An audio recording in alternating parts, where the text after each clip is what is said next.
बे लौड़ू कुछ तो बोल।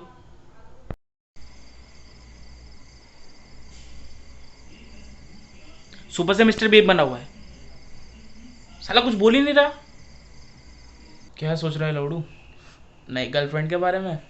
नहीं तो नई फोन सीरीज के बारे में? अबे नहीं यार, खुदाई के बारे में। तुम दोनों को के पास एक ही चीज सोचती है, तो फिर इतना सस्पेंस मत बढ़ा लौड़ू, जल्दी बता। मैं ये सोच रहा था कि हमारे देश में इतनी सुविधा है, इतने कानून है, फिर भी हमारे देश में रेप, बलात्कार, ये सब होते रहते हैं। इनके पीछे की कहानी, इनके पीछे की वजह क्या है? चलो तुम दोनों को तीन ऑप्शन देता हूँ, ठीक है। पहला, लड़कियों का देर रात तक बाहर रहना और उनके छोटे कपड़े पहनने की वजह से। दूसरा, हमारे देश के कानून की वजह से। या फिर तीसरा, हमारा एजुकेशनल सिस्टम और स्कूलों में इस बात की अवेयरनेस नहीं है, इस वजह से। बताओ। पता नहीं यार, लड़कियों का बाहर रहना और उनके छोटे कपड़े पहनना गलत तो है। मुझे बहुत खुशी हो रही है भाई ये बताते हुए कि तू गलत है। मुझे 100% मालूम था कि तू पहला ऑप्शन ही चूज़ करेगा। और आज तक जिन जिन लोगों से मैंने सवाल पूछा है, सबने पहला ऑप्शन ही चूज़ किया है। मैं उन लोगों से कहना चाहता हूँ, तुम लोग कौन हो बे? हाँ, ये तय करने वाले कि कौन क्या पहनेगा और कितनी देर बाहर रहेगा? होते कौन हो तुम लोग? अभी पिछले साल एक लड़की का रेप करके उसे जिंदा जला दिया। भाई, इंसान की जान की कीमत इतनी सस्ती है, कुछ भी कर सकते हैं। इंसान को जला दे, मार दे, कुछ भी करे उसके साथ। चलो भगवान का शुक्र तो है कि कम से कम इस दुनिया में अच्छे लोग भी हैं। सालों कुत्तों को गोली से उड़ा दिया।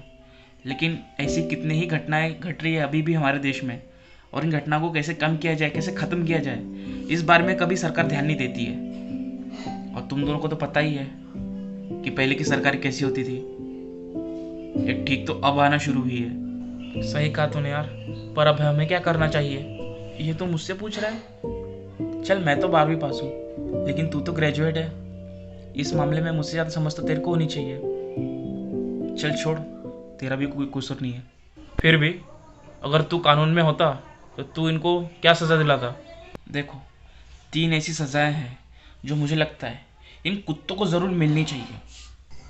कौन सी कौन सी? कौन सी? बता दो। सज़ा नंबर एक, जो कोई दरिंदा किसी भी लड़की, बच्ची, औरत या बूढ़ी औरत का अगर रेप करता है, बलात्कार करता है, तो उसे कम से कम 40 दिन तक बिना दाना पानी के, मतलब 40 दिन तक ना तो उसके पेट में अन्न का एक दाना और ना ही पानी की एक बूंद तक उसके पेट में पड़नी चाहिए। भूखा मारो साले को। सजा नंबर दो, जो कोई दरिंदा ऐसी घिनौनी हरकत करेगा तो उसे चार दीवारी में जेल के अंदर नहीं, बल्कि पब्लिक के सामने, सबके सामने फांसी देनी चाहिए, ताकि दूसरों के मन में भी डर बैठे कि ऐसी घिनौनी हरकत करोगे तो सजा मिलती है और मिलकर ही रहेगी। और सजा नंबर तीन, जो मुझे लगता है कि सबसे ज़्यादा ज़रूरी है, कि अगर हमारे देश को नया बनाना है, नया भारत बनाना है, तो नए भारत का नया संविधान होना चाहिए, जो मुझे लगता है। और फास्ट ट्रैक को बढ़ावा देना चाहिए कि यहाँ प्रूफ हुआ, फटक से फांसी। दोस्तों, तुम्हें आइडिया नहीं है, अगर ये तीन रूल भी अगर हमारे देश में लागू हो गए तो हमारा देश कितना सुधर सकता है।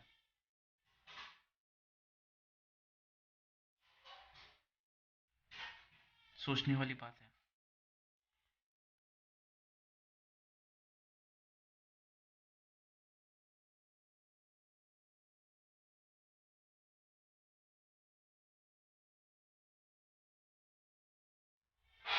कब तक?